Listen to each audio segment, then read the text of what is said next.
Do you ever feel stuck, like you're living your life on autopilot? Are you ready to shift into high gear and reach the success you so richly deserve? Welcome to the Play Big Movement podcast. I am your host, Sharon Lechter, entrepreneur, business strategist, and best-selling author. Playing big is not about settling for good enough or being comfortable. It is about reaching your highest potential and achieving your greatest success. Join me in my Play Big movement as I interview top experts in business, money, and entrepreneurship, all ready to serve you and to help you play big, be number one in your field, live your legacy, and create maximum impact. Hi, everybody. Welcome to this segment of the Play Big Movement podcast. And today I have a new friend we get to meet today, and I'm very excited to have him with me.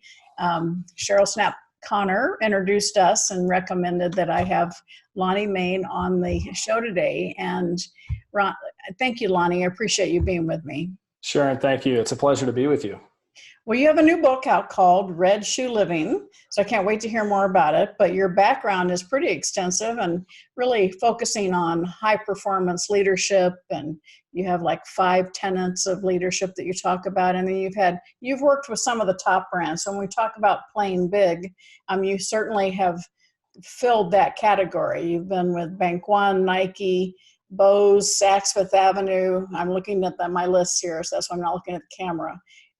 Express, Ford Motor Company, amazing. So one of the things that we were trying to tell people is, play big. Look at who that next partner is who can validate you or spread your message. So tell us a little bit more about Lonnie other than the professional side. Yeah, well, thank you. And again, it's an honor to be here. And I want to thank Cheryl Snap Connor for introducing us as well. So where to start? So when I was a young boy, my father was a professional wrestler, something I talk a little bit about in the book. And the reason I talk about him, he passed away when I was quite young, but he had a real impression on me. I don't think when I was the age of 8, 9, and 10, I realized what an impression he had on me until I got older. But his wrestling name was Moondog Mayne, kind of this crazy, bigger than life character. And he was often wrestling as a bad guy. And when I would go to the wrestling matches, I watched how he treated people. People loved him. And he was able to kind of take that persona of Moondog Mayne and set it away and show up as the best version of himself in terms of a beautiful human being is the way I describe him. And he just took care of people. He made people laugh, and he really focused on that. So as I got older, my father passed. I started to spend more time with his older brother, my uncle, who was a turnaround executive. And he was the same way. No matter where I traveled with him and the companies that I would visit with him and sometimes sit in board meetings and leadership meetings, I watched how he held people accountable, but he also had this tremendous respect for people. And he, as he would say, he saw the human being first and the title second. So I had both of these influences in my life as I was growing up and going to school. And so I got into corporate America and pretty quickly started working for organizations that were growing from a small company or corporation to a large company through acquisition. And one organization, we grew from $2.5 million to about $6 billion in 2 years. And what I learned from that is, taking my past with my father and my uncle and how they treated people is when you bring 2 companies, 2 cultures together, you're really bringing 2 families together, and there's different beliefs, and you're redeploying people, and sometimes you're letting people go, and all of this turmoil ensues. Then you turn right around and you bring all those people back together, and you say, okay, company A and company B, you're now company C, and we want you to trust us. And you literally could see the compression. Kumbaya. Just kumbaya. Kumbaya, right? Yeah. And everybody would just kind of have one eye open. And so where I really started to focus at that time in my career was on the human spirit. And how do you create a culture and create trust in a way where people can be the best version of themselves? And so I did that for 18 years. And I like to say it's a higher level of leadership or a higher level of awareness, because you're literally treating every single person you come in contact with respect and an understanding that they're this amazing human being, and that it's on us to kind of pull out all of that goodness in them and support them and build trust with them and earn respect. So ultimately you get performance. And so that was the first 18 years of my career. I jumped into a technology company and invested there. And we took that same concept of standing out for the positive, really, in the work that we do and then the way we live our lives into that organization. And some of the brands you mentioned, I've had the opportunity to work with many great brands, and we grew into one of the larger customer experience technology companies that was out there with this concept of Red Shoes Living at the center. And that's really where we coined the name Red Shoes Living, was there, Sharon. For those of us watching, hold up your book so they can see. Yes, please. This is it. You have some folks that are listening. Red Shoes Living, and it just came out. So make sure you get your copy. So tell me a little bit about the 5 tenets, the 5-step framework that you talk about. Yeah. So, we talked, so if I may, back to the philosophy, I wore a pair of red Van tennis shoes into the office one day, and I was describing to our small team at that time, look, we do want to stand out in everything we do, from how we communicate with people to how we respond to emails, to the products that we build, to the services we provide, et cetera. And I had these red Van shoes on, and the marketing person looked at me and said, Lonnie, you mean stand out like those red shoes? And I said, that's right. So that's kind of where that came about. And the red shoes became a reminder to us of how we wanted to show up every single day. So to answer your question, we said the framework we created, some 28 years ago, we said, what if we can quiet the negative noise in the world, whether it's within business and sometimes, KPIs and operating plans, critically important to running an organization.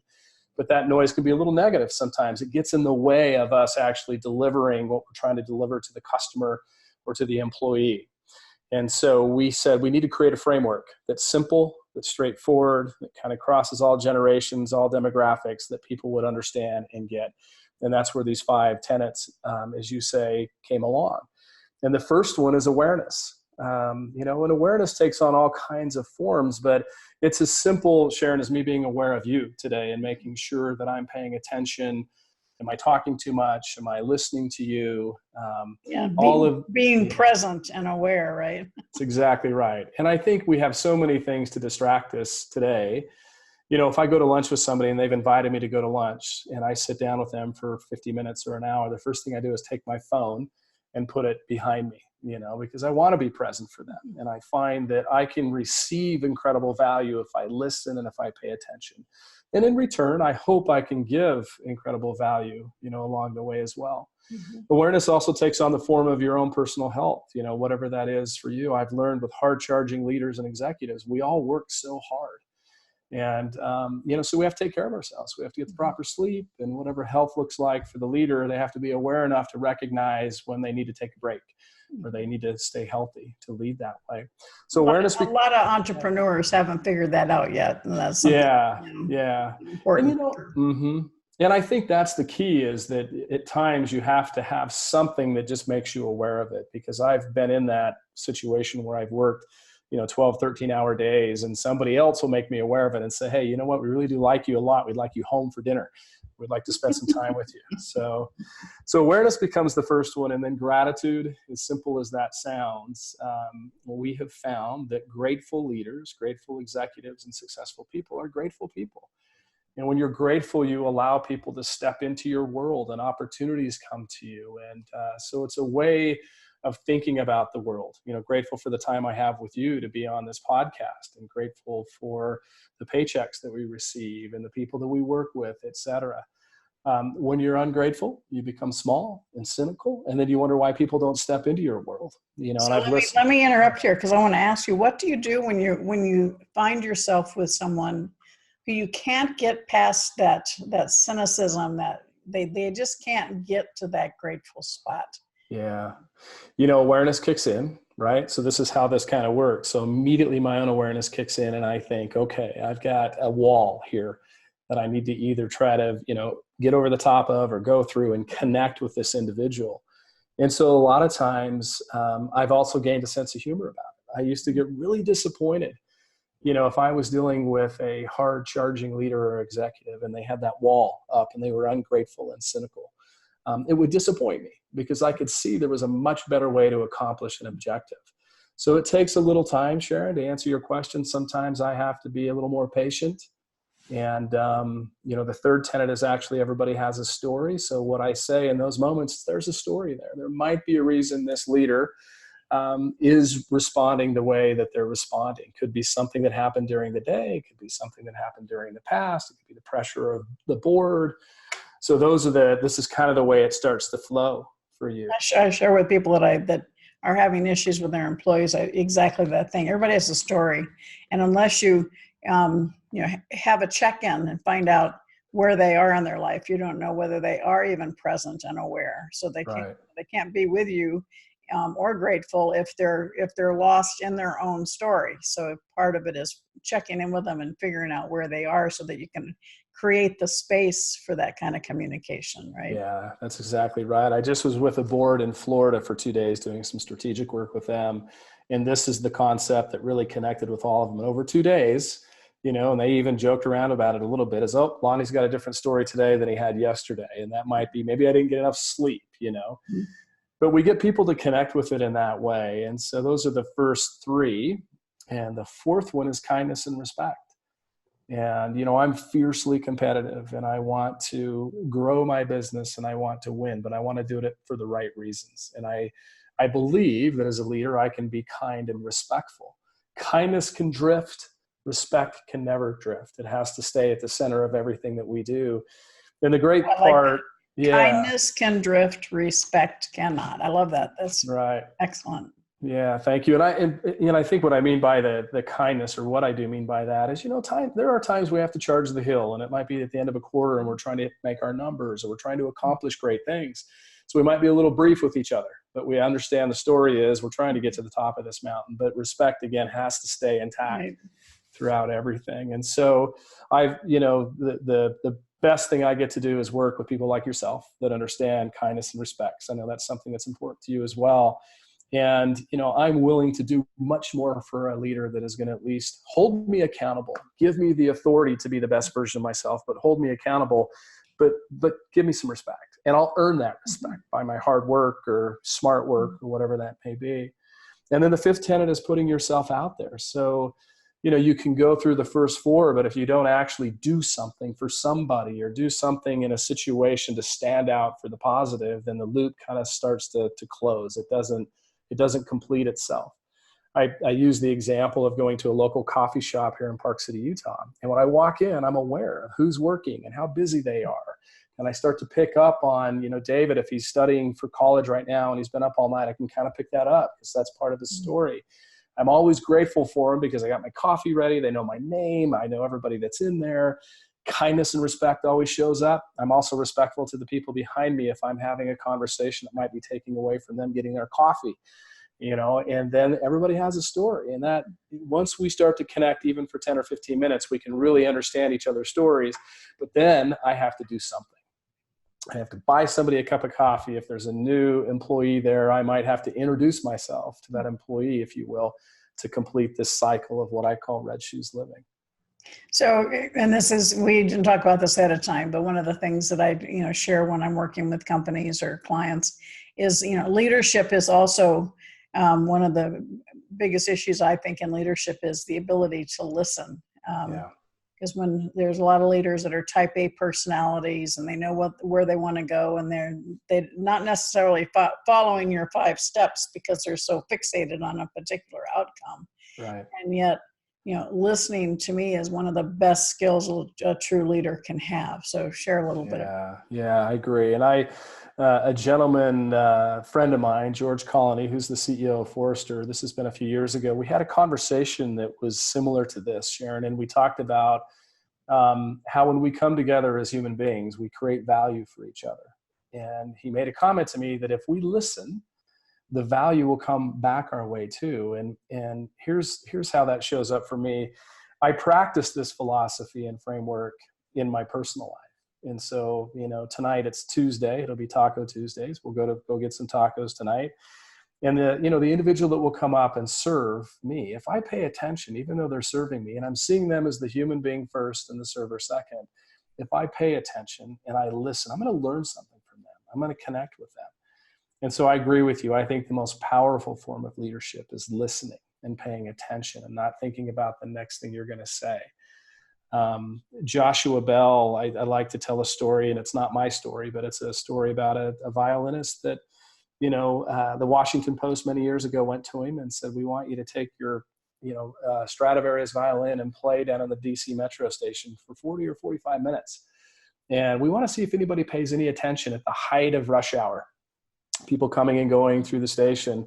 So they did this, they did an experiment, they set him up, he played, and I won't get the numbers exactly right, but 1,500 people cruised by, 30 to 40 slowed down, some of which were children, 7 people, he was in disguise, gave him money, and one lady at the very end recognized him for who he is. And so what I like to say in relation to listening and awareness is that how many of our employees, how many of our customers, how many of our friends and family are playing music all the time, and we're not paying any attention to it at all. We're not listening. And so if we listen, we're going to, receive value, and we're going to hear this beautiful music.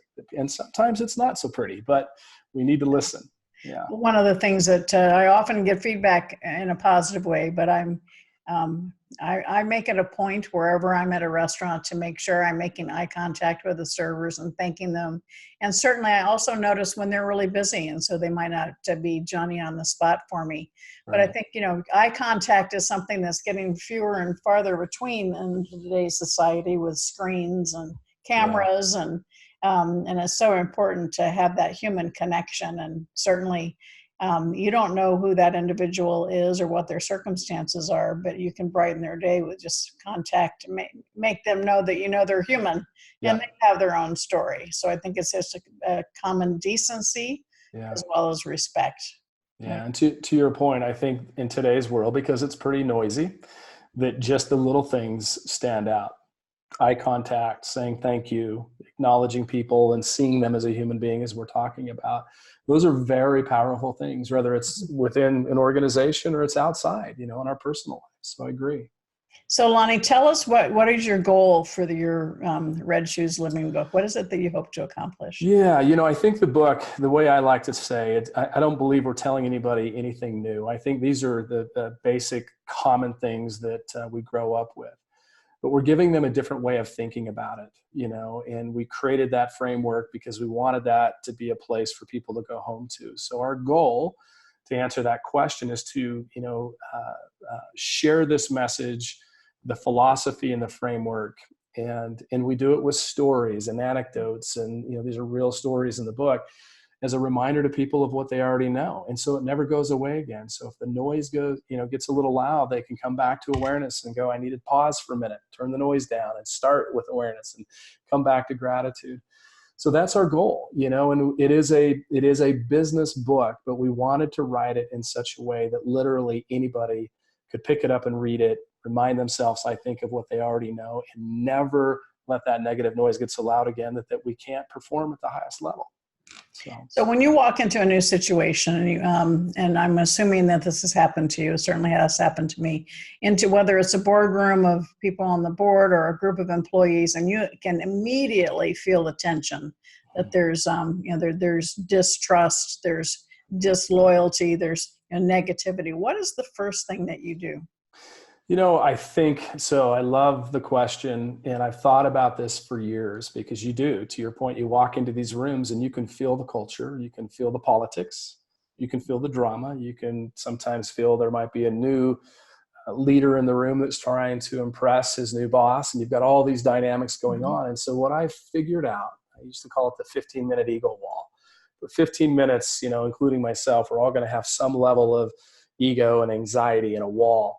And that if we can break that down, we can really connect at the most beautiful level. So for me, Sharon, it's showing up as the best version of myself. It's taking my own ego and trying to be as aware of that as possible and bring that to the room. And that sometimes takes a little longer than 15 minutes, but it works. And it's something, if I don't follow those pillars, those tenets, it goes away from me as well. And my friends are the first ones, and the people I work with are the first ones to say, okay, you're not being very aware, or you're not being very grateful. You're not being very red shoes is what they typically tell me. But I think as we get into it, and it's why I'm doing a lot of work with executive teams now, is we're breaking the walls down. And by the way, some of the brands you mentioned and other big brands that I walk into, they're now figuring this out in how they're treating their vendors and how they're treating their employees and associates. And they're creating a space for their employees to step into to be the best version of themselves. And then they're saying, I'm still going to hold you accountable at the highest level, but I'm going to give you the space. So you just better fly. And so it's a reminder to me now, okay, if you're willing, such and such company to treat me that way, I'm going to step into that space and I'm going to give you my best. Yeah. So. Yeah. When we teach communications with the companies that we're working with, I say the communications are internal, external. They're with their employees, your vendors, your suppliers, not just your customers. And, any one of those things that breaks down takes a lot of attention and takes you away from things that can be more productive. So it's important to understand and have all those channels of communication up and running. That's right. So Lonnie, how can people find you? Well, we've got our website. It's lonniemayne.com. If you type in redshoesliving.com, it's there as well. The book is on Amazon. We've put it out there, and we've been getting some great feedback, from all different types of individuals in different situations. And of course, we're on social, on Instagram and Facebook. We're doing the social thing. I don't know that I do it as well as I could, but I'm getting better at it. I think we all, I certainly fall into that category as well. Yeah. I can't, the amount of time people devote to it is, I haven't been able to find that chunk of time yet, but I'm with you. We do the best we can do, right? That's right. That's exactly right. Experts, they help us get it done. So yes. Well, thank you. You're going to hang out there with me for a few minutes because we're going to do another little interview for the private Facebook group, Play Big Movement with Sharon Lechter. So if you have not joined that, please do, so you can hear the rest of this. And all of our guests on our podcast do a second recording for the private Facebook group where we want to support you in playing big, because playing big means being number one in your field, living your legacy. That means every heart you touch every day, exactly what Lonnie's been talking about today, and creating maximum impact. So Lonnie, thank you so much for your time and energy. And I hold out there for a second because I'm going to say thank you all for watching and listening this episode of the Play Big Movement podcast with Sharon Lechter. Have a great day. Thank you for listening to this segment of the Play Big Movement podcast. Please subscribe to iTunes and leave us a review, as well as join us in other areas of social media, Twitter, Instagram, and LinkedIn at Sharon Lechter, and for Facebook, author Sharon Lechter. Thank you so much and have a fabulous day.